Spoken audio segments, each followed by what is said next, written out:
Hey y'all, welcome back to the American Honey Podcast. Today I'm going to be talking about Trump's joke with the Prime Minister of Japan, Hassan Piker's 5-star vacation to Cuba, and another very evil man who passed away.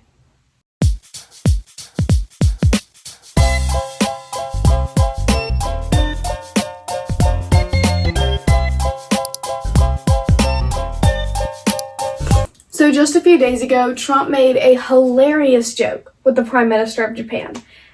And everyone's acting like diplomacy has collapsed overnight. I mean, this is ridiculous. Politicians, the president, the prime ministers of other countries, other world leaders, they're just people. They are people in power. They have a sense of humor. And as far as Trump goes, he is a very good one. So let's take a look at this joke. Why didn't you tell US allies in Europe and Asia, like Japan, about the war before attacking Iran? So we are very confused about we Japanese citizens. Well, one thing, you don't want to signal too much. You know, when we go in, we went in very hard, and we didn't tell anybody about it because we wanted surprise. Who knows better about surprise than Japan? Okay? Why didn't you tell me about Pearl Harbor? Okay? I mean, he sets this joke up perfection. I mean, almost as if they set themselves up for that joke. And it's hilarious. The Prime Minister of Japan didn't look offended. No one is offended except for the left, who is always offended. I'm not going to say much about it, besides how funny that joke is. Hassan Piker, a very, very famous internet personality among the youth, has just taken a 5-star vacation to Cuba. That does not make sense. I know. This whole trip doesn't make sense. He's staying in a 5-star hotel, and this is what he has to say about it. The government has very limited resources, and the American government makes it illegal for Americans to stay wherever they want when they're in Cuba. They have to stay in what they've declared as 5-star hotels. Now, I'm not sure if he was lied to or if he's just lying to you. Because the American government does not make you stay in a 5-star hotel. It's actually the only place you can't stay in. Because the money goes to the Cuban government. The people that Hassan Piker is trying to expose for depriving the Cuban people. Not to mention that you have to be working with or have some relation with the Cuban government to get into Cuba.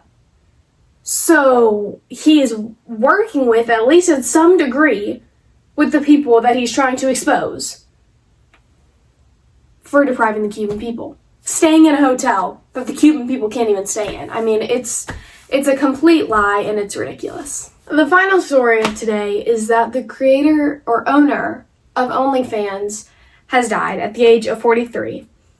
I think he had cancer. I don't celebrate anyone's death. And this man's death is very sad. Because he lived for himself, and he caused so much harm to the world, to this country, to the internet, to the youth, to virtually everyone. And he did that with the 43 years of life that he was gifted to by God. And that is very, very sad. That's really sad. In 43 years, you might say, that's not that much, Belle. And it's not. And that's very sad. He died young. But from a different perspective, 43 years is a long time. Let's compare it to Charlie Kirk. Charlie Kirk died younger than 43. And he did no harm to this world. Well, we all sin.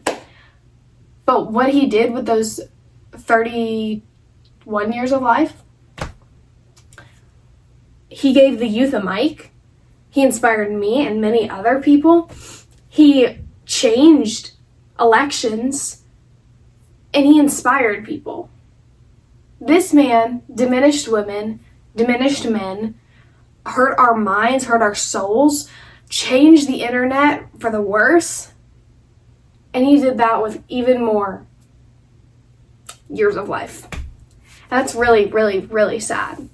And we're still fighting what this man did, because we still have a problem with pornography where people are constantly watching and constantly buying it, and it's an addiction. And we are still fighting that. And we will be, I'm sure, long after he's gone. And that's really sad. That's really sad to have lived your life like that. Well, anyway, thank you so much for watching the American Honey Podcast. See you next Friday.